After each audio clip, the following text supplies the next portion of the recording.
तो धन्यवाद आप सब यहाँ आए।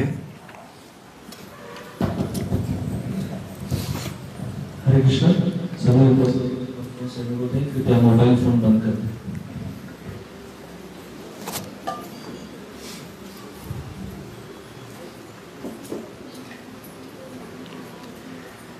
जय राधा माधव जय कुंज बिहारी।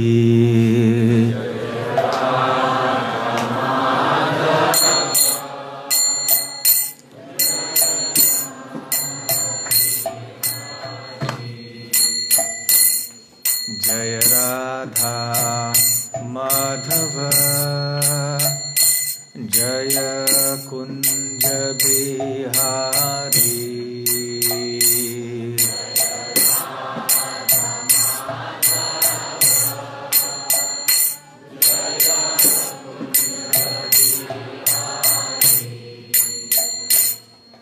जय गोपीजन वल्लभ जय गिरिवरधारी। जय गिरिवरधारी।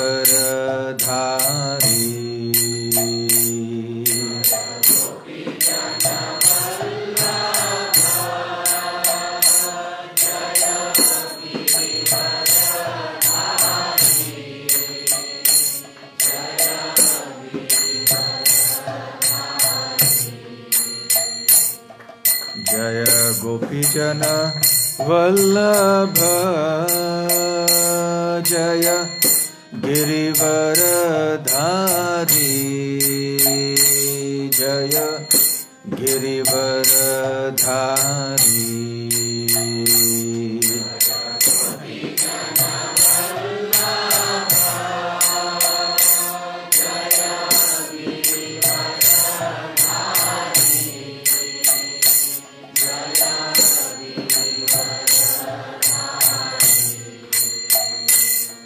जय यशोदानंदन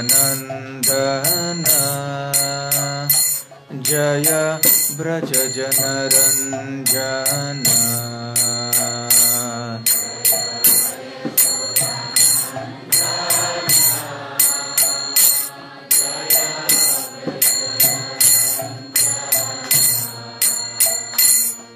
जय यशोदानंदन जय ब्रज जनरंजन।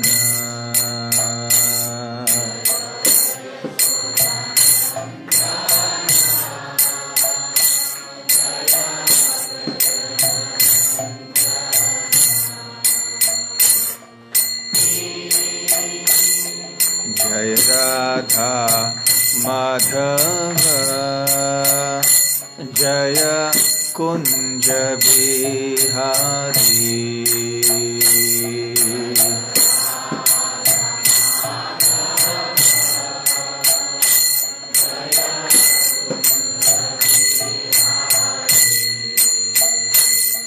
हरे Krishna Krishna Krishna Hare Hare Hare Ram Ram Ram Hare Hare.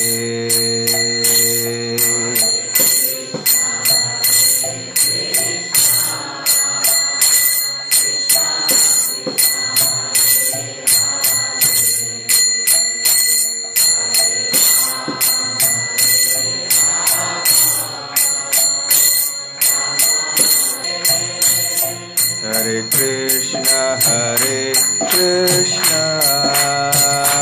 Krishna Krishna Hare Hare Hare Ram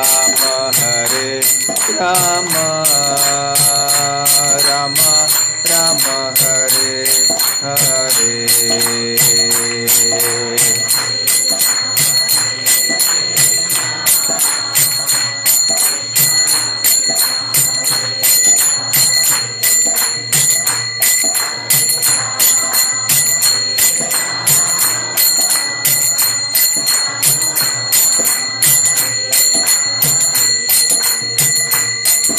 Hare Krishna Krishna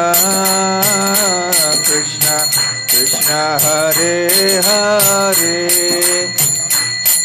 Hare Rama Rama Rama Hare Hare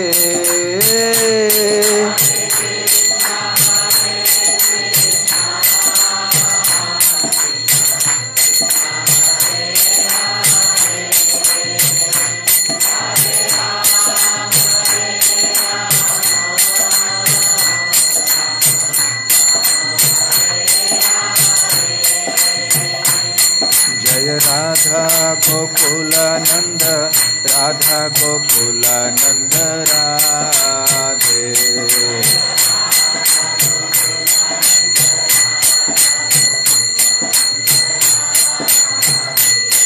Jaya Gauranitai Jaya Gauranitai Jaya Gauranitai Jaya Gauranitai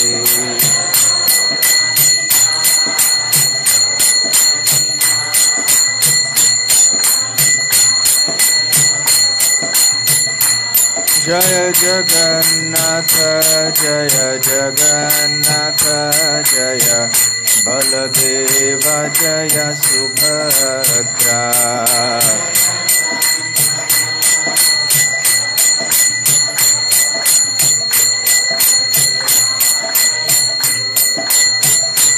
Jaya Jaya Prabhupada Prabhupada Prabhupada Jaya Jaya Prabhupada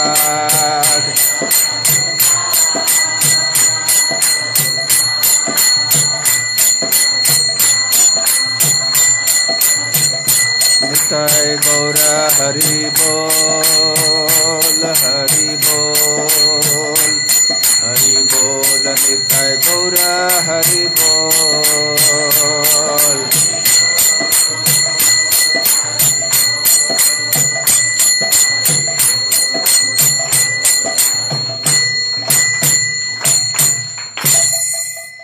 जय ओम विष्णुपाद परमहंस परिव्राजकाचार्य अष्टोत्तर शतहिस्तिवाइन ग्रेस अभय चरणारविंद भक्ति वेदांत स्वामी श्रील प्रभुपाद की जय अनंत कोटि वैष्णव वृंद की जय श्री श्री राधा गोकुलानंद की जय श्री श्री गौर निताय की जय श्री श्री जगन्नाथ बलदेव सुभद्रा मई की जय श्रीमद् भगवद गीता की जय निताय गौर प्रेमानंदे समवेत भक्त वृंद की जय समवेत भक्त वृंद की जय समवेत भक्त वृंद की जय श्री श्री गुरु गौरांग की जय।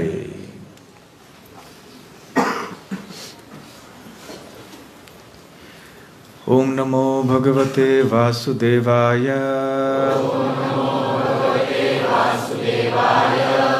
ओम नमो भगवते वासुदेवाय ओम नमो भगवते वासुदेवाय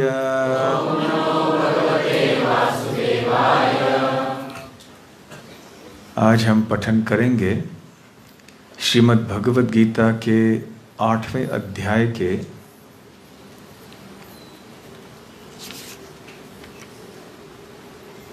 115वां श्लोक का। माम उपेत्य पुनः जन्म दुःख आलयम अशाश्वतम न आप्नुवन्ति महाआत्मनः संसिद्धिं परमां गताः। मामुपेत्य पुनर्जन्म दुःखालयमशाश्वतम् नाप्नुवन्ति महात्मानः संसिद्धिं परमां गताः। मामुपेत्य पुनर्जन्म दुःखालयमशाश्वतम् नाप्नुवन्ति महात्मानः संसिद्धिं परमां गताः। मामुपेत्य पुनर्जन्म दुःखालयमशाश्वतम् नाप्नुवन्ति महात्मानः संसिद्धिं परमां गताः।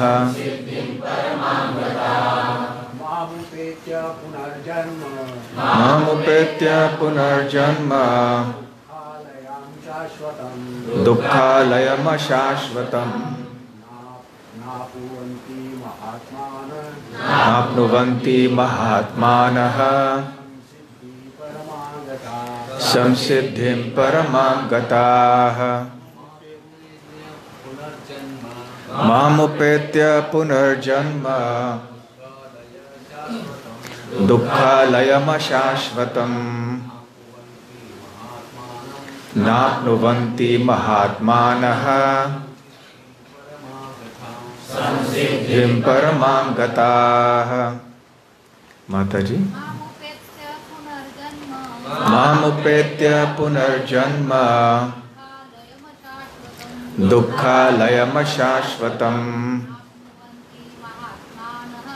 नाप्नुवन्ति महात्मानः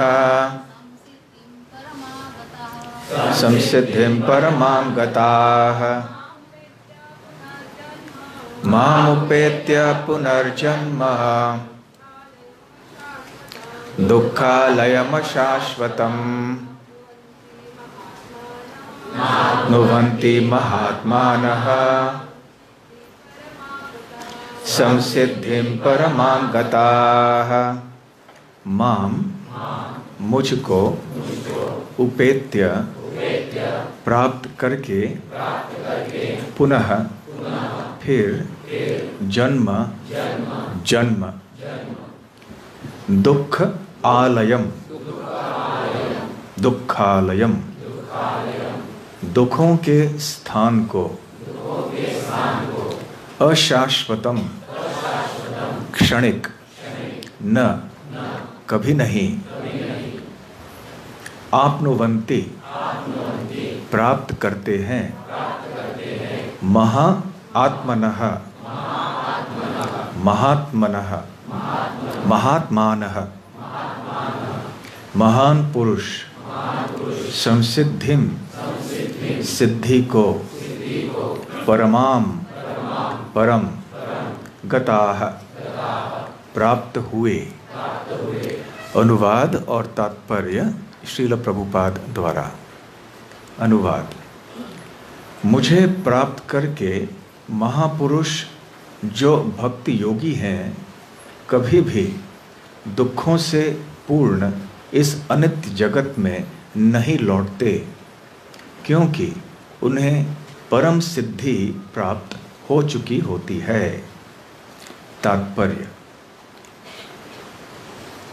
चूंकि यह नश्वर जगत जन्म जरा तथा मृत्यु के क्लेशों से पूर्ण है, अतः जो परम सिद्धि प्राप्त करता है और परम लोक कृष्ण लोक या गोलोक वृंदावन को प्राप्त होता है, वह यहाँ से कभी वापस नहीं आना चाहता।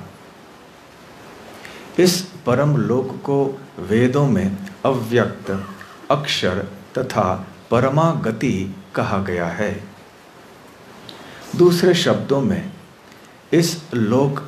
यह लोक हमारी भौतिक दृष्टि से परे है और अवर्णनीय है, किंतु यह चरम लक्ष्य है जो महात्माओं का गंतव्य है।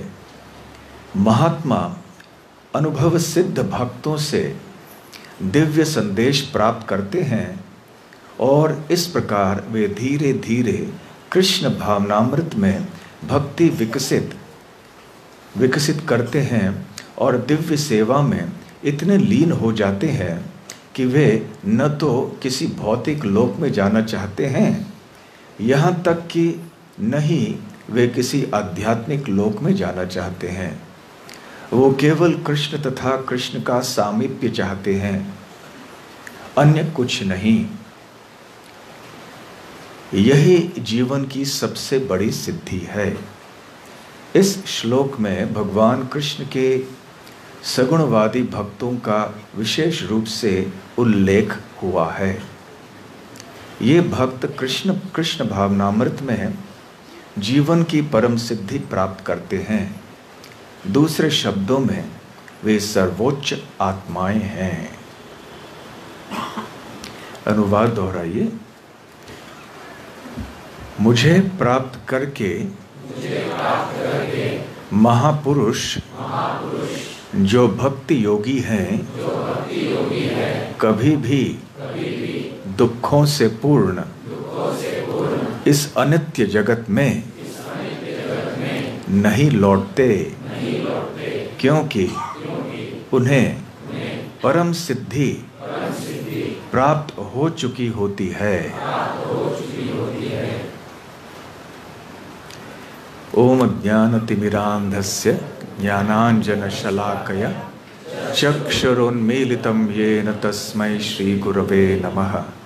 श्रीचैतन्यमनोभीष्टं स्थापितं येन भूतले स्वयं रूप कदा मह्यं ददाति स्वपदान्तिकं।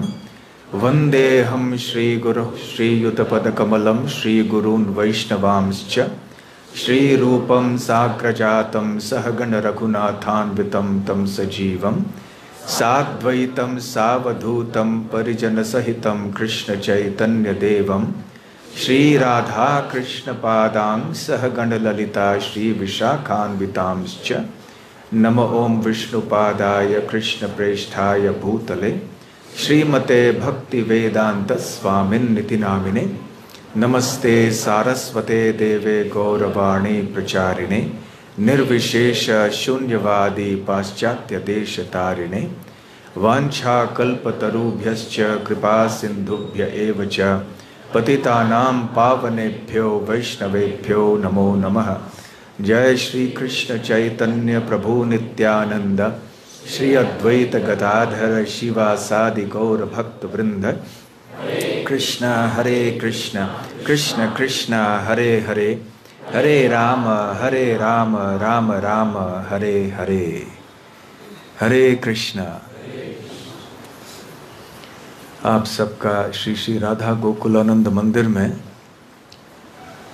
हार्दिक स्वागत है इस रविवार के सत्संग के कार्यक्रम के लिए।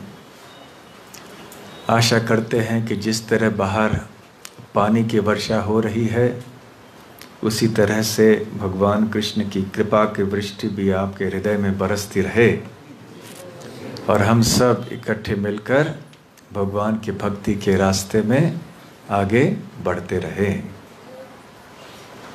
तो हम सब यहाँ आए हैं एक उद्देश्य की प्राप्ति के लिए।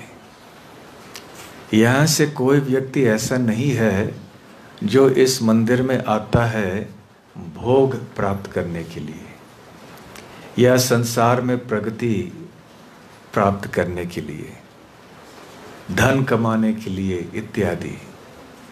यहाँ जो भी आते हैं गंभीरता पूर्वक जो भक्ति करना चाहते हैं, और जो गंभीरता पूर्वक भक्ति करना चाहते हैं वही तो सत्संग में बैठेंगे ना, और लोग तो नहीं बैठेंगे। तो इन गंभीरता पूर्वक भक्ति करने वाले भक्तों के जीवन का उद्देश्य एकमात्र यही है कि कैसे हम भगवान कृष्ण को प्राप्त करें। तो भगवान कृष्ण को प्राप्त करना कैसे हो सकता है, कैसे संभव हो सकता है? भगवान खरीदे जाते हैं, परंतु मूल्य क्या है? भगवान धन से नहीं खरीदे जाते, नहीं कोई भौतिक ऐश्वर्य संपत्ति या कोई प्रतिष्ठा, कोई भौतिक गुण आदि से खरीदे नहीं जा सकते। भगवान केवल प्रेम से खरीदे जा सकते हैं, और ये प्रेम संसार का तथाकथित प्रेम नहीं है, ये दिव्य प्रेम है। इसे हम कृष्ण भक्ति कहते हैं, और कृष्ण भक्ति का फल, सर्वोच्च फल है कृष्ण प्रेम।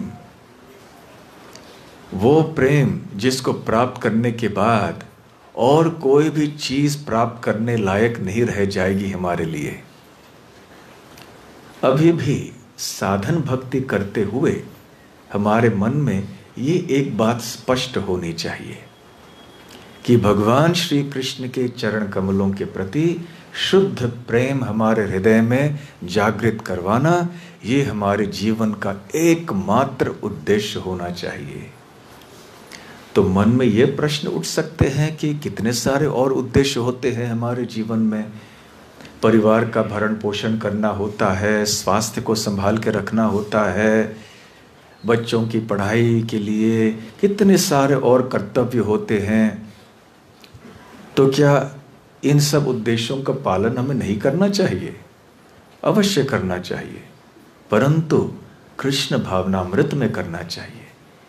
इस उद्देश्य को ध्यान में रखते हुए करना चाहिए कि अंततः अपने शरीर का और हमारे परिवार का भरण पोषण जो कर रहे हैं हम, वो इसलिए कर रहे हैं कि अंततः हम सभी साथ में मिलकर कृष्ण प्रेम की प्राप्ति करें। क्योंकि कृष्ण प्रेम को प्राप्त करने का रास्ता आसान है और नहीं भी है। जब इन सिद्धांतों को हम जीवन में उतारने जाते हैं तो समस्याएं सामने आती हैं, अड़चनें आती हैं सामने। जिस तरह से जब हम एक स्थान से दूसरे स्थान में जाते हैं, गाड़ी में बैठ के जाते हैं, तो ऐसा नहीं है कि बीच में कोई अड़चन नहीं आएगी। कहीं बीच में लाल बत्ती आ जाती है, रुकना पड़ता है। कभी कोई आदमी रास्ता पार करना चाहता है तो रुकना पड़ता है। कभी कोई गाड़ी बीच में आती है, हमें बाएं दाएं तरफ से घूमना पड़ता है। तो ऐसे समस्याएं, अड़चनें बहुत आती हैं, लेकिन हम संभाल के अपने आप को समझदारी से बाएं दाएं धीरे तेज गति से जाके अंततः गंतव्य तक पहुंच जाते हैं। तो उसी तरह से जैसे कि एक साधारण यात्रा में समय लगता है, तो कृष्ण गोलोक वृंदावन, कृष्ण लोक पहुंचने के लिए भी समय लगेगा। सारे जीवन के परिश्रम की बात है ये। ऐसा नहीं कि हमने 1 साल 2 साल 5 साल 10 साल कर लिए और हमें कृष्ण प्रेम क्यों नहीं आया, हम हैरान हो गए और सोचा कि इसमें कोई दम नहीं है, चलो कृष्ण भक्ति करके कोई फायदा नहीं है, चलो छोड़ देते हैं कृष्ण भक्ति। ऐसे नहीं है, आजीवन परिश्रम करना है। क्योंकि जिस गंतव्य को हम प्राप्त करना चाहते हैं वो कोई साधारण गंतव्य नहीं है, कोई गोवावेश बोगारवेश नहीं है, ये खड़े बाजार नहीं है, ये गोलोक वृंदावन है। बहुत दूर भी है और बहुत पास भी है। दूर क्यों है?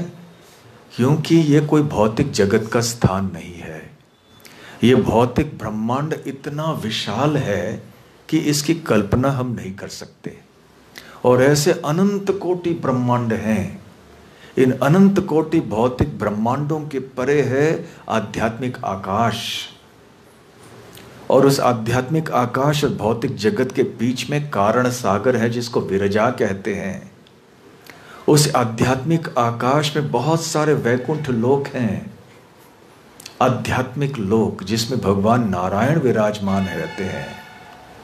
और वैकुंठ लोकों के परे भी स्वयं भगवान श्री कृष्ण का लोक है, जिसे कृष्ण लोक या गोलोक या वृंदावन कहते हैं। तो हमें वहां जाना है, इसलिए बहुत दूर है। और बहुत निकट क्यों है? क्योंकि वास्तव में गोलोक वृंदावन की प्राप्ति करने के लिए हमें शारीरिक रूप से यहाँ वहाँ भागदौड़ करने की आवश्यकता नहीं है। यहीं बेलगाम में रह के ही अपने अंतःकरण में हम गोलोक वृंदावन की प्राप्ति कर सकते हैं, ये शुद्ध भक्ति प्राप्त कर सकते हैं। माम उपेत्य, भगवान श्री कृष्ण कहते हैं कि जब मुझे कोई प्राप्त करता है, माम उपेत्य, पुनर्जन्म न विद्यते, उसे पुनर्जन्म नहीं लेना पड़ता। कहाँ पुनर्जन्म नहीं लेना पड़ता? इस भौतिक जगत में। तो इस भौतिक जगत का वर्णन कैसे किया है भगवान श्री कृष्ण ने इस श्लोक में? दुखालयम अशाश्वतम। दो चीजें, ये दुख का आलय है, आलय अर्थात निवास स्थान, और दूसरी बात अशाश्वत, क्षणभंगुर, किसी भी समय सब कुछ नष्ट हो सकता है। कल ही हम हवाई जहाज से आ रहे थे, तो हवाई अड्डे पर हमें भक्त मिले, तो हम भक्तों को बता रहे थे कि हवाई जहाज में कैसे अनुभव हुआ, ताकि हमें पता चले कि किस तरह जब हम शास्त्रों में पढ़ते हैं कि संसार क्षणभंगुर है, इसका क्या मतलब है। वो हवाई जहाज है, छोटी है, जो बेलगाम को आती है, और अभी बरसात का मौसम है, घने बादल हैं, और खिड़की में से जब कभी कभी बाहर देखते हैं, जब हवाई जहाज बादलों के बीच में से जा रही होती है, कुछ भी नहीं दिखाई पड़ता। कुछ नहीं मतलब कुछ नहीं। क्यों? वो उनके पास जो विमान चलाने वाले होते हैं, उनके पास कोई और यंत्र रहते हैं जिससे कि वो समझ पाते हैं कि किस दिशा में जाना है। तो उनको अंदर से वो यंत्र दिखाता है कि सीधे बढ़ते रहो, सामने कुछ है नहीं, जाओ। तो वो चलते रहते हैं, वो भी नहीं देख पाते हैं कुछ अपनी इन आँखों से। तो कभी कभी ऐसे बादलों में कभी तूफान आते हैं, तेज हवा बहती है, तो हवाई जहाज खिलौने की तरह ऊपर नीचे होता है। जब बहुत बड़े बड़े विमान होते हैं तो इतनी परेशानी नहीं होती। कभी कभी हो जाता है, कभी गिर जाते हैं, समुद्र में डूब जाते हैं, कभी गायब ही हो जाते हैं। तो छोटे विमान होते हैं। तो ये विमान जब हम जा रहे थे, बेलगाम के पास में थे, 20 मिनट 15 मिनट दूर थे, तो हवाई जहाज ने झटका मार लिया, एकदम से नीचे गिर गया हवा में फुश करके। जब गिर गया तो सारे लोग अपने सीट में बैठे बैठे, हालांकि पट्टी बांधी हुई थी, सब उछल गए ऊपर, सबका सर ठोकर ऊपर छत पे लग गया। और कुछ थोड़े लोग प्रसाद ले रहे थे, पानी पी रहे थे, सब चावल प्रसाद सब बिखर गया छत के ऊपर, दीवारों पे। वो बेचारे 2 महिलाएं थी, सेवा करने आती हैं कर्मचारी, वो पूरे जमीन पे गिर पड़ी। पूरे उनके साथ में जितने भी सब थैली थे, सब कुछ थाली वगैरह सब थी, सब नीचे गिर पड़ा। धाड़ धाड़ धाड़ धाड़ धाड़ सब नीचे गिर पड़े। हम देख रहे, पास में एक व्यक्ति थे, वो ऐसे ऐसे ऐसे करके प्रार्थना, हमारे हाथ में तो माला थी ही, हम कर रहे थे माला। तो सबको कुछ ना कुछ लग गया, और बाद में 1-2 बार छोटे छोटे ऐसे झटके पड़े, तब लोग सभी ऐसे सामने की सीट पकड़ के बैठे थे। और उस समय सबने भगवान को याद किया होगा।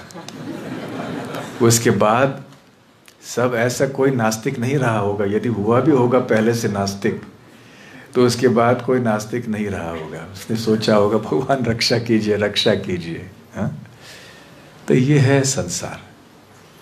अभी उस हवाई जहाज में बड़े कितने भी बड़ा आदमी क्यों ना बैठा हो, करोड़पति हो, कोई भी हो, राष्ट्रपति हो, कोई राजा हो, लेकिन निस्सहाय, कुछ नहीं कर सकते। प्रकृति के सामने क्या कर सकते हैं? प्रकृति अपना नग्न रूप जब दिखाती है, क्रूर रूप जब दिखाती है, तो बड़े से बड़े व्यक्ति कुछ भी नहीं कर सकते।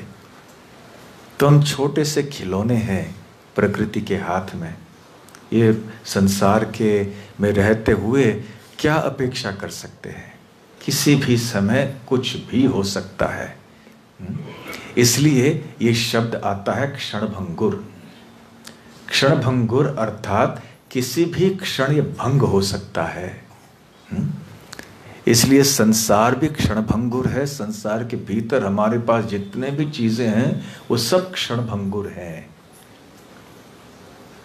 अभी ऐसा है कि कुछ अभी तक हुआ नहीं है, इसलिए हम सोचते हैं कि होगा नहीं। बाल बाल बच जाते हैं, उस समय थोड़ा हिल जाते हैं, बाद में भूल जाते हैं, फिर आगे चलते रहे। तो जब हम आध्यात्मिक जीवन में आगे बढ़ना चाहते हैं, और इस संसार से परे भगवान के धाम में पहुंचना चाहते हैं तो हमें दो चीज़ें आवश्यक हैं। एक, हमें यह जानना चाहिए कि यह संसार का सही रूप क्या है। यदि हम सोचेंगे कि ये संसार में भी हम सुख पाएंगे, शांति पाएंगे, ये भी आनंद का स्थान है, तो कभी हम भगवान के धाम में जाने की इच्छा नहीं रखेंगे। सोचेंगे कि भाई यही है। याद रखिए, भारत यदि विश्व कप क्रिकेट जीत गया फिर भी ये दुखालय ही रहेगा, क्योंकि आगे चल के हो सकता है दूसरा मैच कहीं कहीं और स्पर्धा हार जाए और न भी जीत जाए इस बार। तो देखिए कैसे ये ऊपर नीचे होता है, जैसे हवाई जहाज ऊपर गया नीचे गया। जब जीतते हैं तो उछलते हैं, जब हारते हैं तो नीचे आ जाते हैं। यही संसार ऐसे ही चलता है, लहरों की तरह, कभी ऐसे कभी वैसे। तो यहां कोई स्थिरता नहीं है, बदलाव परिवर्तन यहां का नियम है। यदि एक चीज का परिवर्तन नहीं होता है तो वो ये है कि सब कुछ परिवर्तित होता है। अपरिवर्तनशील केवल यही एक नियम है, सिद्धांत है। तो ऐसे जगत में क्या सुख की अपेक्षा हमें करनी चाहिए? संभव नहीं है। और दूसरी बात, ठीक है यदि ये दुखालयम है तो आगे फिर कहाँ जाना है? उपाय क्या है हमारे पास? उपाय है भगवान कृष्ण का धाम। ये कोई काल्पनिक स्थान नहीं है। भगवान कृष्ण ने भगवत गीता में काफी कुछ वर्णन किया है और इससे अधिक श्रीमद् भागवतम में और अन्य ग्रंथों में काफी विस्तार में वर्णन पाया जाता है भगवान के धाम का। तो ये सत्य है, ये काल्पनिक स्थान नहीं है कोई। तो इन दोनों चीजों के बारे में हमारी श्रद्धा होनी चाहिए। एक कि ये संसार दुखालयम अशाश्वतम है।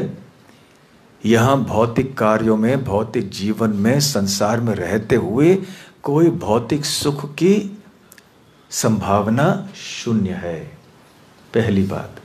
और दूसरी बात कि भगवान श्री कृष्ण का धाम सत्य है, सच्चिदानंद है, अमर है, आनंद से पूर्ण है और वहां पहुंचना हमारे जीवन का उद्देश्य है। तो ये दो चीजें हमारे लिए बहुत महत्वपूर्ण है। तो कृष्ण भक्ति करना, जैसे हमने कहा, ये आसान है और नहीं भी है। तो इस यात्रा के लिए जब हम निकल पड़े हैं, इस लंबी यात्रा के लिए जो आजीवन चलेगी, और आजीवन ही नहीं, मृत्यु के बाद अनंत रूप से ये यात्रा चलती रहेगी। यदि हमने हमारा जीवन इसी जन्म में सफल कर दिया तो हम गोलोक वृंदावन चले जाएंगे और गोलोक वृंदावन में नित्य रूप से भक्ति करते रहेंगे भगवान के सानिध्य में। और यदि किसी कारणवश हम भक्ति में परिपूर्णता नहीं प्राप्त कर पाए तो फिर अगला जन्म एक भक्त के परिवार में मिलेगा हमें, और वहां हम भक्ति आगे हम जारी रख पाएंगे, अपने जीवन को सफल कर पाएंगे। श्री चैतन्य महाप्रभु ने श्रील रूप गोस्वामी को उपदेश दिए थे प्रयाग में, दशाश्वमेध घाट में, त्रिवेणी संगम के तट पे। और बहुत सारे 10 दिन तक लगातार उपदेश उनको दिए। अनेक विषयों की चर्चा की महाप्रभु ने। उनमें से एक महत्वपूर्ण विषय था भक्ति लता का।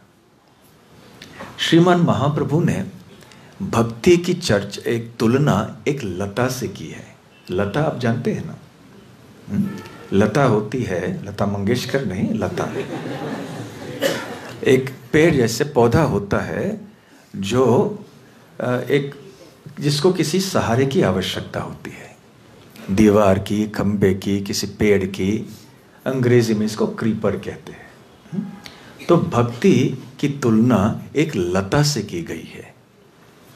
अभी आप जानते हैं कि कोई उद्यान का कार बगीचा आपको यदि संभालना है तो बहुत सी जानकारी चाहिए।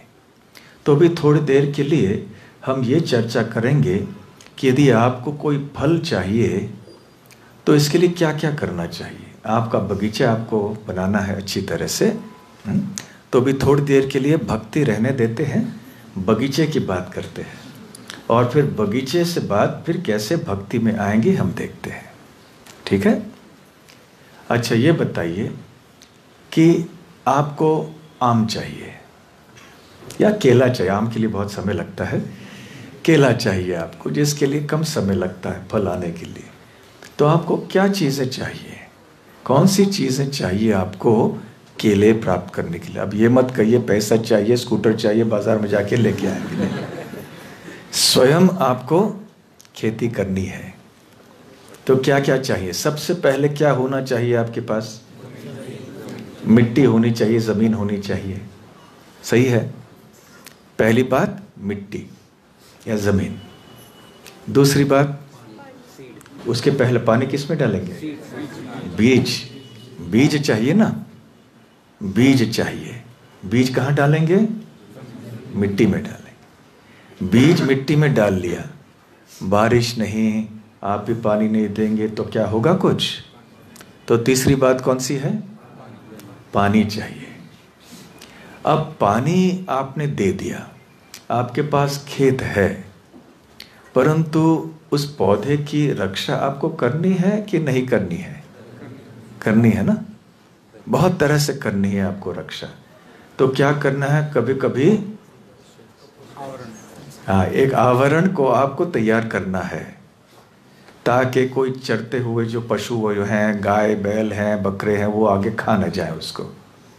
तो उसकी सुरक्षा के लिए आपको कोई व्यवस्था करनी है। ये चौथी चीज है। पांचवी चीज क्या है?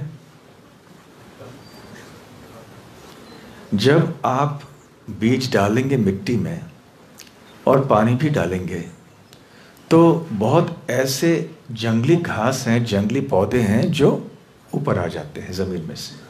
क्यों? क्योंकि पहले से वो बीज पड़े होंगे ज़मीन में किसी कारण से, पंछियों के द्वारा, हवा के द्वारा इत्यादि। तो उनको भी पानी मिल जाता है तो वो भी ऊपर आ जाते हैं, तो उनको भी उखाड़ना पड़ता है। तो ये 5 चीज़ें हैं। इन 5 चीज़ों का ध्यान हम रखेंगे तो वो केले का पेड़ अच्छी तरह से ऊपर आएगा, फिर अंततः अच्छे केले प्रदान करेगा और फिर हम केले अच्छी तरह से खा लेंगे। आपने ऐसे किया तो अवश्य राधा गोकुलानंद के लिए केले लाइए वो। हाँ? केवल अपने घर में मत रखिए, लाके यहाँ भी अर्पण कीजिए भगवान को। तो अभी बात करते हैं मिट्टी की। ठीक है? आप में से कितने भक्त खेती करते हैं? बस इतना ही। चलो, थोड़ा बगीचे की जानकारी तो होगी ना। घर में बगीचे हैं आपके, किसी के छोटे मोटे हैं? तो मिट्टी के बारे में क्या कहना चाहेंगे? किसी भी तरह की मिट्टी चल सकती है? कैसे? यदि हमने आके आपको बालू दे दिया, रेती, कि इसमें केले का पेड़ लगाओ, हो जाएगा? नहीं होगा। यदि हमने आपको ऐसे पथरीला ज़मीन दिया या केवल पत्थर ही पत्थर है, तो ऐसी ज़मीन चलेगी आपके लिए? नहीं। तो क्या चाहिए? उपजाऊ ज़मीन चाहिए, जहाँ मिट्टी अच्छी हो, जहाँ पे बीज डालने से कुछ हो सके, क्योंकि वो वातावरण है, कोई पौष्टिक तत्व रहते हैं मिट्टी के अंदर इत्यादि, जो उस बीजारोपण, बीज के लिए, उसको पौधा बनने के लिए और आगे बढ़ने के लिए, उस पौधे के विकास के लिए इनकी आवश्यकता होती है।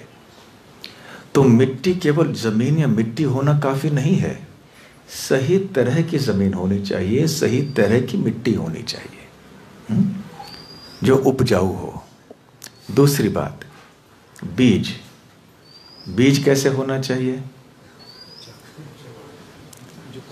सही होना चाहिए बीज, शक्तिशाली बीज होना चाहिए।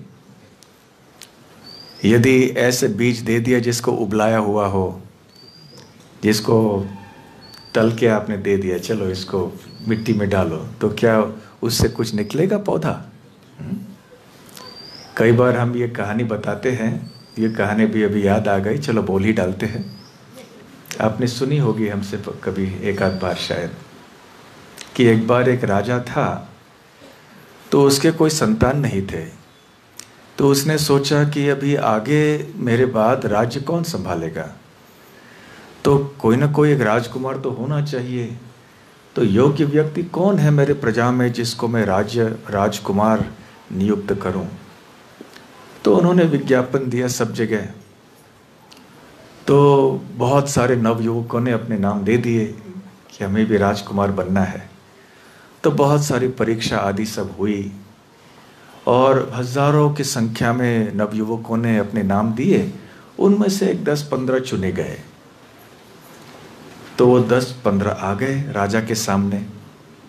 फिर राजा ने कहा, आप सब बहुत परीक्षा देकर यहाँ पर आए हैं, आप हजारों की संख्या में से 10-15 चुने हुए हैं। आप अभी अंतिम परीक्षा आपको देते हैं। हम आप सबको एक एक बीज देंगे। ये बीज आपको ले जाना है अपने घर में, और ठीक 3 महीने बाद आपको पौधा मेरे पास लेकर आना है। जिसका पौधा सबसे अच्छा होगा मैं उसको राजकुमार घोषित करूंगा। तो सब लोग वापस गए अपने अपने घर में। 3 महीने के बाद सब आए। किसी ने छोटे से मटके में सुंदर एक पौधा था वो लेके आए। दूसरा कुछ पौधा और भी बड़ा हो गया था। इस तरह से हरे भरे सब पौधे सब लोग लेकर आए। केवल एक नौजवान कुछ लेकर नहीं आया, खाली हाथ आया। तो राजा ने उससे पूछा, अरे इन्होंने इतने बढ़िया सब पौधे लाए हैं अपने मटके में, सब गुणगान कर रहे हैं अपने अपने पौधों के, तो तुमने कुछ नहीं लाए क्या? नहीं, मैं कुछ नहीं ला पाया। क्यों नहीं ला पाया? मैंने मिट्टी में वो डाल दिया, बीजारोपण किया मैंने मिट्टी में, मिट्टी सही थी, उपजाऊ मिट्टी है, पानी भी मैं रोज डालता गया, उसकी रक्षा भी मैंने की, सब कुछ मैंने किया, परंतु आ ही नहीं रहा है, कुछ पौधा निकल ही नहीं रहा है, मुझे पता नहीं क्या हो गया। तो राजा ने फिर घोषणा की, मैं इस नवयुवक को राजकुमार घोषित कर रहा हूं। तो सारे दरबार में जितने भी उपस्थित लोग थे, सबको बड़ा आश्चर्य हो गया कि अरे इसलिए वो सफल नहीं हुआ, इसने कोई पौधा साथ में लाया ही नहीं, और इसको राजा ने घोषित कर दिया राजकुमार। तो अभी बाकी सब लोगों ने इतना सब किया, उनका कोई ध्यान ही नहीं।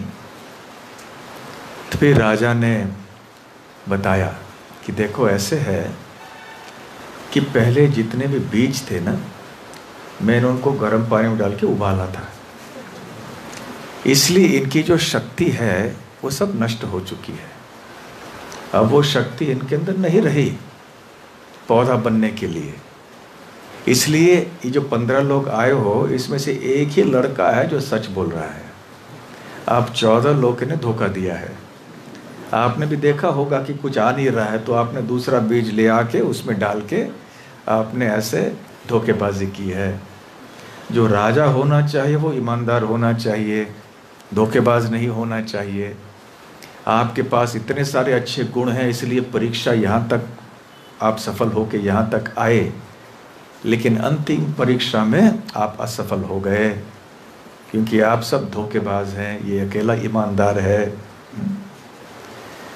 तो ये कहने का तात्पर्य क्या है कि बीज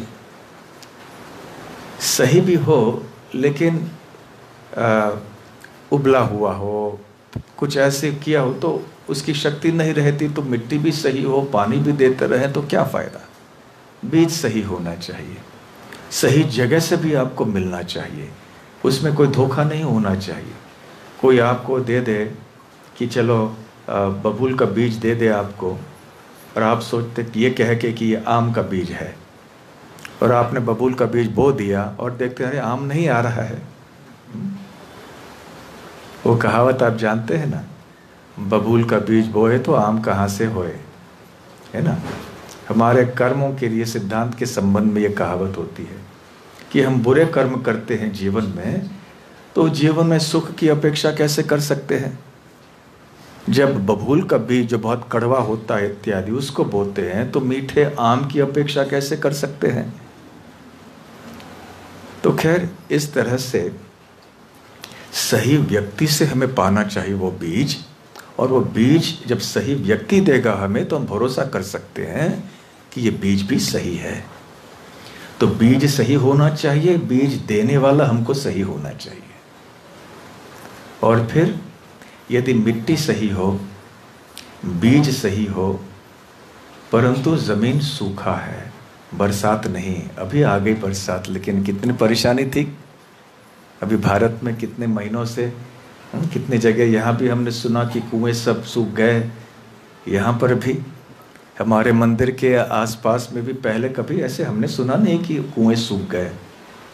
हमेशा समस्या रहती थी कि ज़मीन में पानी बहुत ऊंचे तक रहता था, लेकिन इस बार सब सूख गया।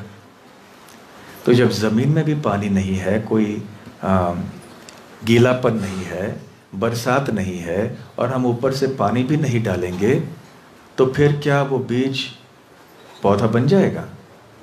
नहीं बनेगा। और यदि हमने ये सब कर लिया और बीज की रक्षा नहीं की पौधे की, तो कितने सारे गाय बैल यहाँ चरने आते हैं, सब खा जाएंगे। तो जब तक हम ये पांचों चीज़ों का देखभाल नहीं करते और उपशाखाएं जो है जंगली घास को भी उखाड़ते नहीं हैं, तब तक हमें केला नहीं मिलेगा। रक्षा जैसे हम गोकुल धाम में रक्षा भी करनी होती है, पवन या हवा इतनी तेज होती है, बारिश इतनी तेज होती है कि वो पौधे उग ही नहीं सकते हैं, इसीलिए रक्षा भी करनी पड़ती है। और बड़े बड़े पेड़ लगाएं तो हवा को वो रोक देती हैं, तेज हवा को। फिर उस पार में जो पौधे लगाए हुए हैं फिर वो उग सकते हैं। तो तरह तरह से रक्षा करनी होती है। तो अभी आप सोचेंगे कि हम भगवद गीता सुनने आए या केले के बारे में सुनने आए, लेकिन अभी आपको संबंध बताएंगे। महाप्रभु ने श्रील रूप गोस्वामी से कहा कि ये भक्ति लता बीज, ये भक्ति के लता का एक बीज होता है, वो हमें प्राप्त होता है भगवान और गुरु के कृपा से।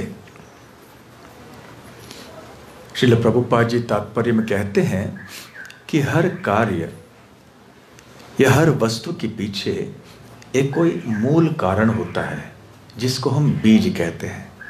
जैसे एक पेड़ के पीछे भी एक बीज होता है, इस मंदिर के पीछे, इस इमारत के पीछे भी कोई बीज था। किसी ने सोचा था कि हमें ऐसी एक इमारत बनानी है और इतने पत्थर लगेंगे, इतने ईंट लगेंगे, इतनी लकड़ी लगेगी, सब कल्पना की थी उन्होंने।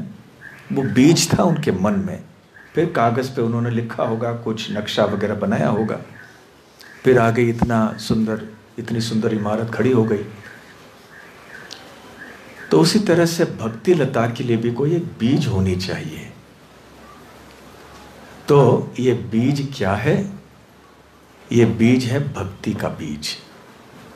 और कहाँ बोया जाता है ये?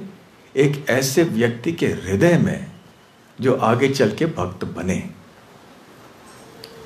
तो अभी चैतन्य महाप्रभु ने जो शिक्षाएं दी, उपदेश दिए रूप गोस्वामी को, उनको हम 10 बिंदुओं में आपके सामने रखते हैं, जिससे कि अंततः यह कृष्ण प्रेम का फल हमें प्राप्त हो जाए। पहला, मिट्टी। तो मिट्टी क्या है? हमारा हृदय, जिसमें बीज बोया जा रहा है। कौन सा बीज है ये? भक्ति लता का बीज है। भक्ति लता बीज बोना है हृदय में। तो ये खेत है, ये मिट्टी है। तो मिट्टी कैसे होनी चाहिए? रेती वाली होनी चाहिए कि पथरीली जमीन होनी चाहिए? कैसे? उपजाऊ होनी चाहिए, अर्थात श्रद्धावान होना चाहिए। जो व्यक्ति भक्ति का बीज स्वीकार करना चाहता है हृदय में, उसे चाहिए कि उसकी भावना अनुकूल रहे भगवान के प्रति, भगवान के भक्ति के प्रति, भगवान के भक्तों के प्रति, भगवान के शास्त्रों के प्रति, और श्रद्धा रहे और नम्रता रहे। वो इस चीज़ को स्वीकार करने के लिए तैयार रहे। अक्सर ऐसे देखा जाता है कि जब कोई लोग आके चर्चा करते हैं आध्यात्मिक विषयों के बारे में, वो सुनने के लिए तैयार नहीं होते हैं। उनकी इच्छा होती है हमें कैसे बहस करना चाहिए और इन भक्तों को गलत साबित करना चाहिए, तो तर्क करने हेतु आते हैं। ऐसे हमारे साथ तो कई बार होता है। एक बार मुझे याद है, बहुत साल पहले हम रेलगाड़ी में जा रहे थे, तो एक व्यक्ति आके बैठे हमारे पास, तरह तरह के प्रश्न कर रहे थे, बड़े शांति से धीरज रखते हुए संभावना को उत्तर देते गए। और फिर जाके वो अपने मित्रों से बोलने लगे, अच्छा टाइम पास हो गया, हमने सुन लिया। तो हमने जाके बोला, भाई देखो हमारा भी 1 घंटा बर्बाद कर दिया। तो ऐसे ही जो मजाक के लिए आते हैं, जिनकी कोई श्रद्धा नहीं है, जिनको कुछ वो सुनने के लिए तैयार नहीं है, केवल बहस करना चाहते हैं, मेरे मन में ऐसा, मेरा विचार ऐसे है, मेरे मत ऐसा है, तो ऐसी मिट्टी उपजाऊ नहीं है भक्ति लता के बीज को पाने के लिए। तो कोई बीज बोने जाए भी तो निष्फल हो जाएगा वो कार्य। तो पहली बात यह है कि जिस हृदय में भक्ति बीज को बोया होना जाना चाहिए, वो स्वीकार करने के लिए उपयुक्त होना चाहिए इस बीज को। नम्रता, श्रद्धा, श्रवण करने की इच्छा, और ऐसा नहीं कि बस अपने ही मत सब कुछ है, सर्वस्व है। जब हम भगवान के सामने आते हैं, भगवान के महान आचार्यों के सामने आते हैं, तो हमें ऐसे पेश आना चाहिए कि हमें कुछ भी नहीं मालूम। सनातन गोस्वामी भी जब चैतन्य महाप्रभु के सामने आए तो उन्होंने पूरा दंडवत प्रणाम किया और अपने दांतों में एक तृण धारण कर लिया, घास का तिनका धारण कर लिया। ऐसे घास का तिनका दांतों में धारण करने का प्रतीक है कि मैं बहुत मूर्ख हूं, मुझे कुछ नहीं पता। हालांकि सनातन गोस्वामी बहुत बड़े पंडित थे, वो आध्यात्मिक ज्ञान में प्रवीण थे, निपुण थे। भागवत भी उन्होंने बहुत अच्छी तरह से पढ़ी थी, सब जानते थे। संस्कृत आदि बहुत भौतिक दृष्टि और आध्यात्मिक दृष्टियों से, दोनों से वो बहुत ही शिक्षित थे। फिर भी जब महाप्रभु के सामने आए तो कैसे पेश आए? उन्होंने ये नहीं कहा मैं बहुत जानकार व्यक्ति हूँ, मैंने भागवत 10 बार पढ़ी है, मुझे सारा ज्ञान है। नहीं, उन्होंने कहा के आमी कहने अमे जाड़े तपत्रय, मैं कौन हूँ और ये त्रिविध ताप जो संसार में है मुझे क्यों परेशान कर रहे हैं। लोग मुझे पंडित कहते हैं, मैं इतना मूर्ख हूँ कि मैं उनके बातों को भरोसा करता हूँ और सोचता हूँ कि मैं पंडित हूँ, लेकिन मुझे ये नहीं मालूम कि मैं कौन हूँ और मैं इतना दुखी संसार में क्यों हूँ। ये सारे मूल प्रश्न हैं। सनातन गोस्वामी अवश्य जानते थे इन प्रश्नों के उत्तरों को, फिर भी महाप्रभु के सामने आके देखिए उनका भाव कैसे था। महाप्रभु ने उनकी नम्रता को देखा, बहुत प्रसन्न हो गए। इस तरह से यदि हमें भक्ति लता के बीज को स्वीकार करना है तो हमारी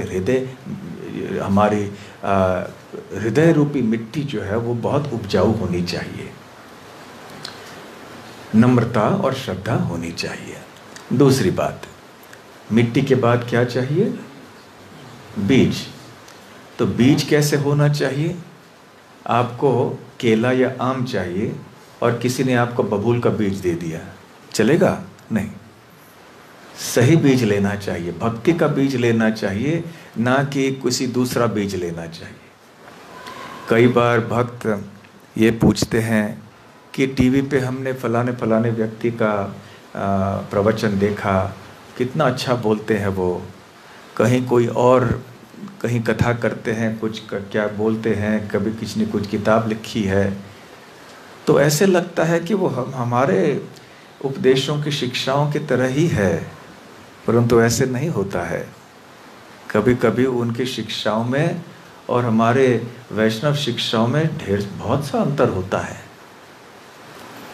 ऊपर ऊपर से देखा जाए तो कभी कभी ऐसे लग भी सके कि ये सब ठीक ठाक है, एक ही जैसे है, लेकिन ऐसा नहीं है।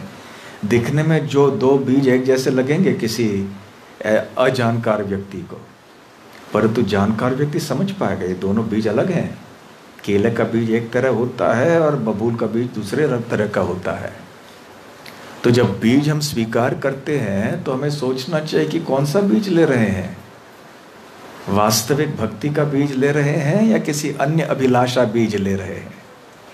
जो मायावादी लोग हैं, जो निर्विशेषवादी लोग हैं, जो कहते हैं कि भगवान निराकार हैं, भगवान का कोई रूप नहीं है, कोई आकार नहीं है, ये सारा संसार मिथ्या है, शून्य है, ऐसी सब बातें कहने वाले लोगों से हमें ज्ञान स्वीकार नहीं करना चाहिए। तो फिर उस ज्ञान को हम स्वीकार करेंगे तो भक्ति का बीज नहीं है वो, तो भक्ति लता नहीं बाहर आएगी, कुछ और ही लता दूसरी चीज बाहर निकलेगी। तो किन से हम लेंगे? सही व्यक्ति से लेना चाहिए, ऐसे एक भक्त से लेना चाहिए जो प्रामाणिक गुरु शिष्य परंपरा में कृष्ण भक्ति के सिद्धांतों का प्रचार प्रसार कर रहे हों और जो व्यक्ति इनका पालन भी स्वतः अपने जीवन में कर रहे हों। ऐसे व्यक्ति से हमें बीज स्वीकार करना चाहिए भक्ति का। तो व्यक्ति महत्वपूर्ण है, संप्रदाय परंपरा महत्वपूर्ण है, कहीं से भी हम नहीं ले सकते। हमें चयन करना चाहिए, विवेक करना चाहिए कि कहाँ से ज्ञान हम स्वीकार कर रहे हैं। तो ये बीज प्राप्त करने का मतलब क्या है? श्रील प्रभुपाद जी बताते हैं अपने तात्पर्यों में कि जो भक्ति के नियम, आदेश, उपदेश आदि होते हैं, ये है बीज।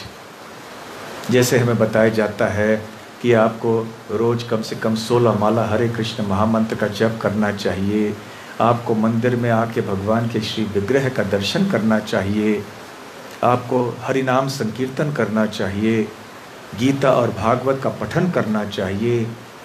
तो ये जितने भी आदेश हैं और भी बहुत सारे आदेश हैं, इन सब को जब मिलाया जाता है तो इन सब को जो जब हो, इसको बीज कहते हैं, भक्ति लता बीज।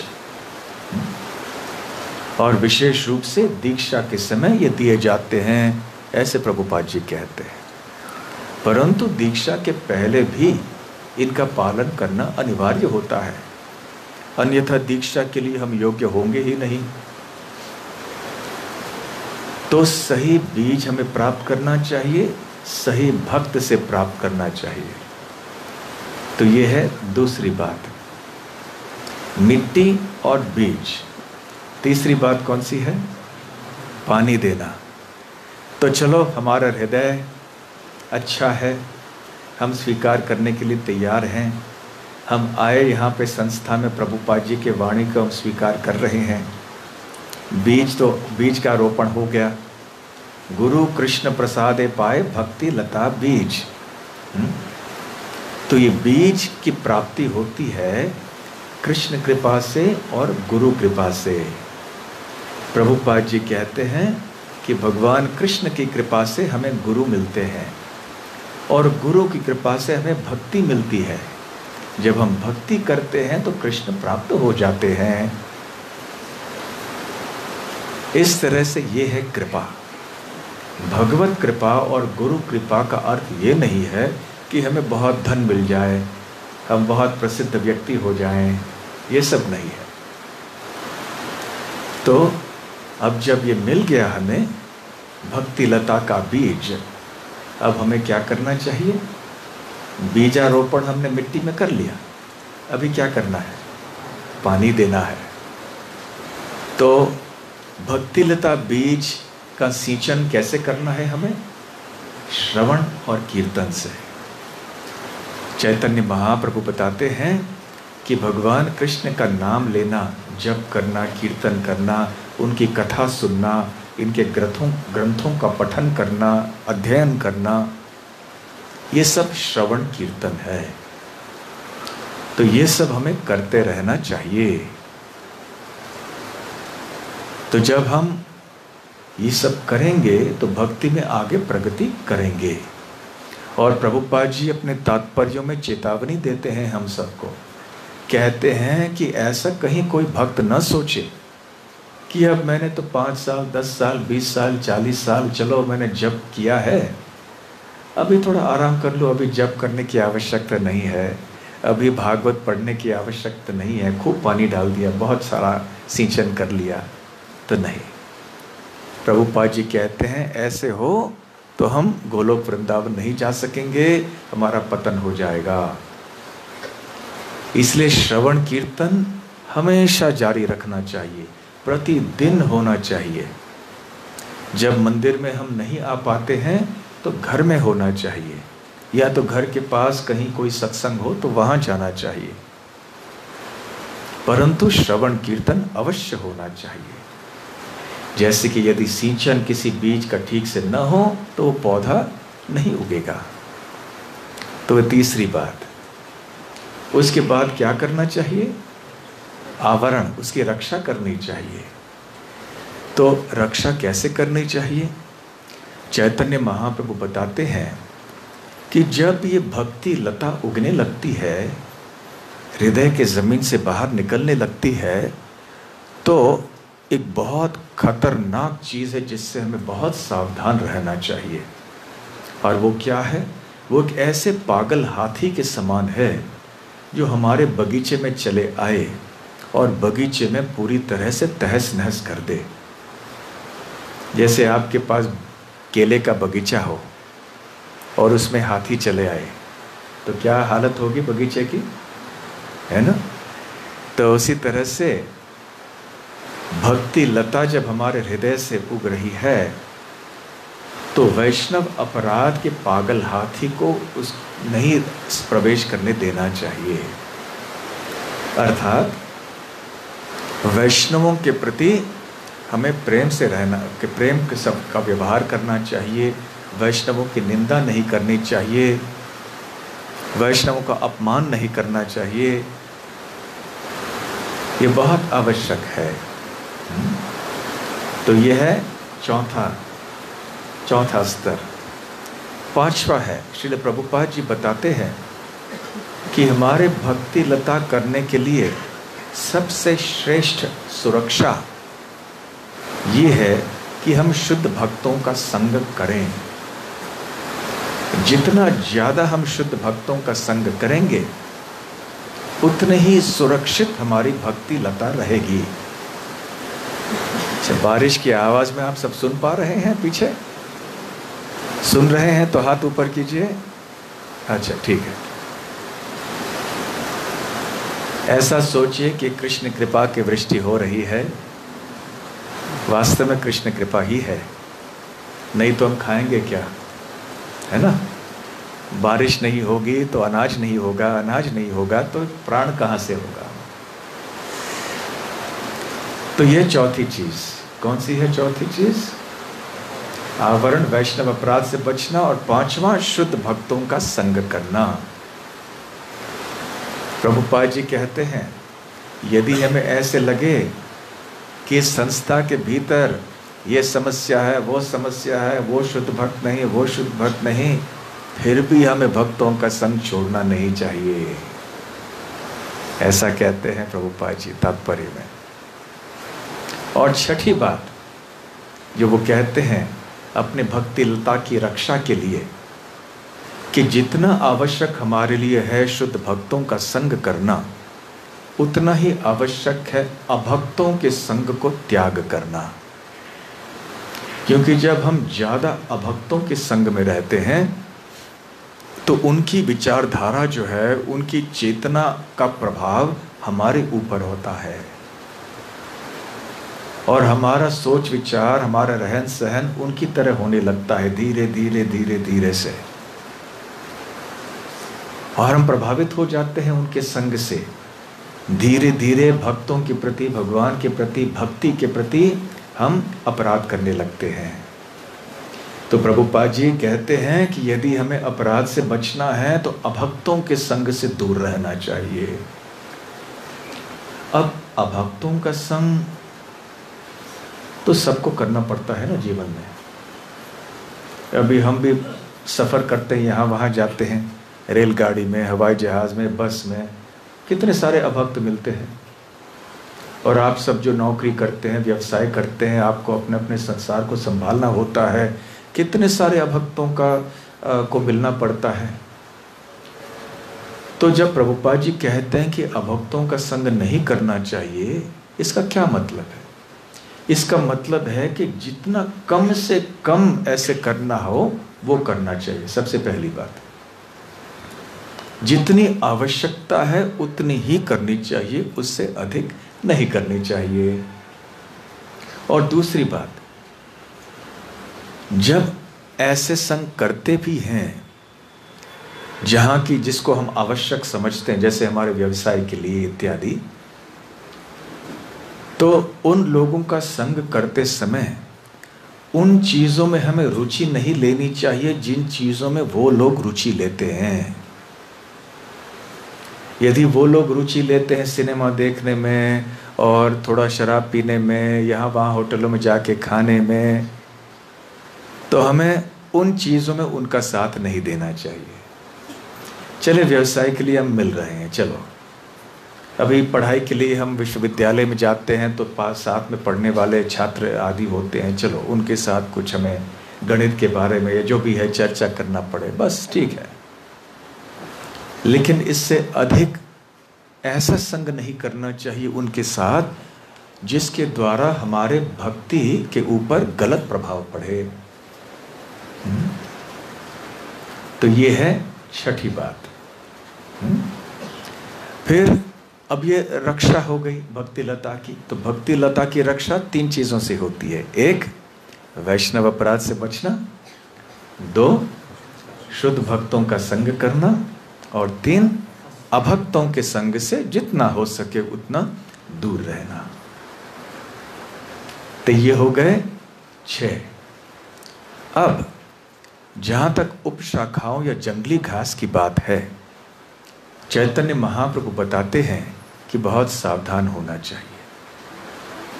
अभी देखिए, जब आपने केले का बीज बोया है और छोटा सा पौधा निकल रहा है ज़मीन में से, बहुत से और चीज़ें भी निकलती हैं ज़मीन में से। यदि आपको पता नहीं है कि केले का पौधा कौन सा है और दूसरे पौधे कौन से हैं, तो गलती से आप जंगली घास के बजाय केले के पौधे को उखाड़ देंगे, या आप जंगली घास को केले का पौधा समझेंगे। तो ऐसे गलतियां हो सकती हैं। तो हमें सर्वप्रथम ये ज्ञान होना चाहिए कि केले का पौधा दिखता कैसे है, ये जानकारी होना ज़रूरी है। और जो अन्य घास है, जो अन्य जंगली घास है, उपशाखा है, उसको भी निकालना चाहिए। तो ये उपशाखाएं किस तरह की होती हैं? और यह है सातवां बिंदु। एक है निषिद्धाचार। जो कार्य भक्ति लता के विकास के लिए प्रतिकूल हैं, अच्छे नहीं हैं, वो हमारे लिए वर्जित है, वो निषिद्ध हैं। तो ऐसे आचरण को हमें नहीं करना चाहिए। विशेष रूप से ये जो 4 नियम हैं हमारे, कौन से हैं 4 नियम? मांसाहार नहीं करना, परस्त्री संग नहीं करना, जुआ नहीं खेलना, और नशीले पदार्थों का सेवन नहीं करना। ऐसे और भी कई चीज़ें हैं, लेकिन ये मूल 4 नियम हैं। निषिद्ध आचार, तो इस नियम का पालन हमें करना चाहिए। यह है 7वां। 8वीं बात क्या है? कुटिनाटी। कुटिनाटी अर्थात छल कपट की भावना, दोगलापन, सामने से कुछ कहना, पीछे से कुछ और करना, टेढ़ापन, टेढ़ा स्वभाव। टेढ़ा स्वभाव नहीं होना चाहिए, सीधा होना चाहिए सामने से। इसका मतलब ये नहीं है कि जो मन में बात आए बस बोल दिया और ये कह दिया कि हम सीधे आदमी हैं, जो है वो हम सही है। नहीं, सोच समझ के बोलना चाहिए। तो वैष्णव को चाहिए कि वो सरल बने। सरलता ये वैष्णव का बहुत महत्वपूर्ण गुण होता है। सरल स्वभाव के जो होते हैं वो जल्दी भक्ति में आगे प्रगति करते हैं। यदि हमारे स्वभाव में टेढ़ापन है तो फिर भक्ति में प्रगति करना मुश्किल हो जाता है। तो इस तरह की राजनीति आदि, यहाँ की बात वहाँ कह दी, वहाँ की बात यहाँ कह दी, इसका बुरा वहाँ कर दिया, इसकी उसके बारे में कुछ दूसरे जाके वहाँ कह दिया, ये सब स्वभाव जो हमारे भक्ति के लिए अच्छा नहीं है। तो ये है 8वां।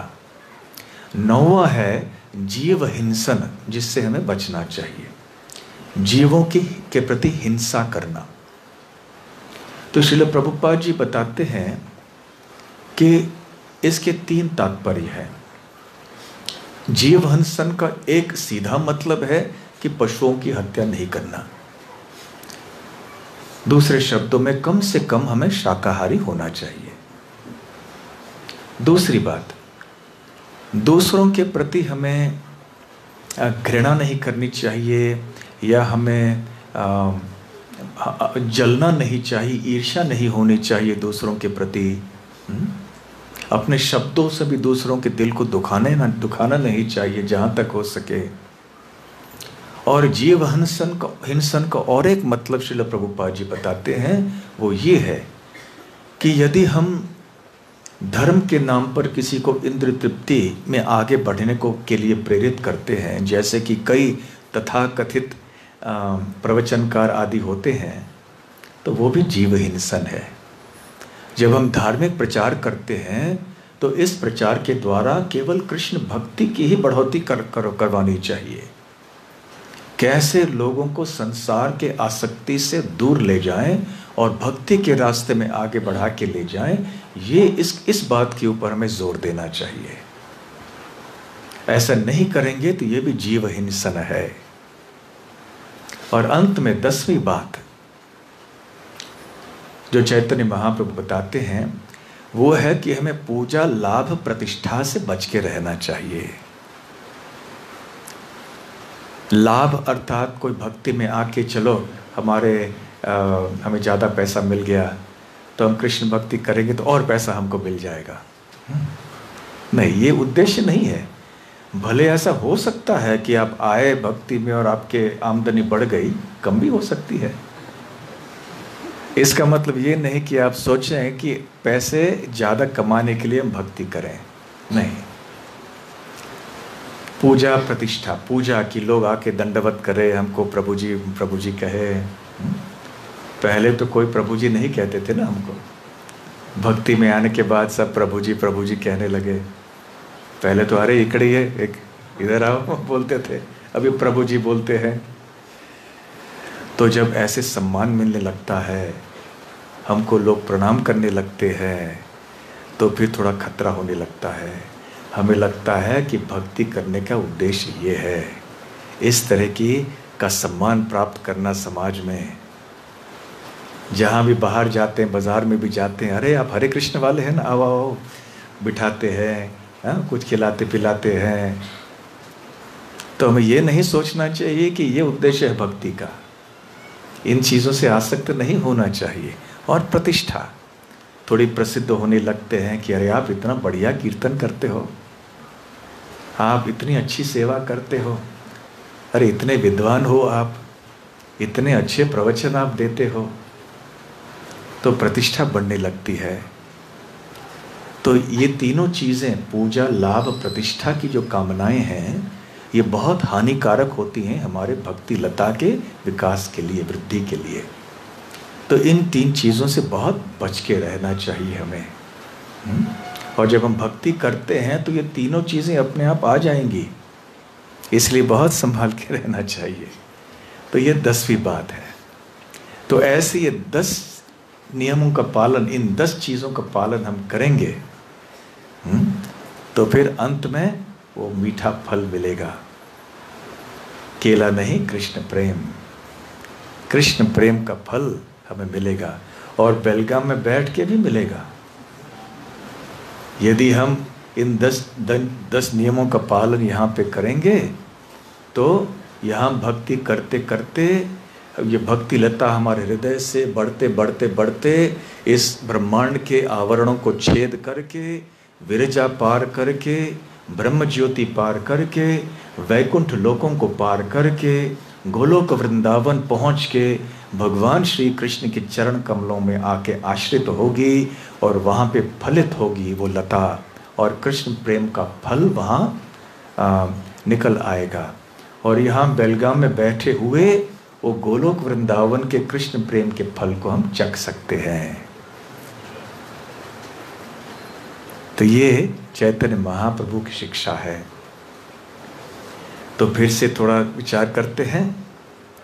मिट्टी, बीज, पानी, सुरक्षा और उपशाखाएं, जंगली घास, इन 5 चीज़ों का ख्याल रखना है।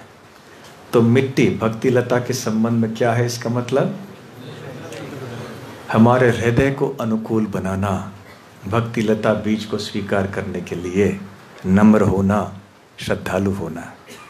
जहाँ तक बीज की बात है, भक्ति के संबंध में सही परंपरा से, सही व्यक्ति से बीज लेना चाहिए, ना कि यहाँ वहाँ से कहीं ले कहीं दूसरा बीज मिल जाएगा, ज्ञान बीज, योग बीज, कर्म बीज।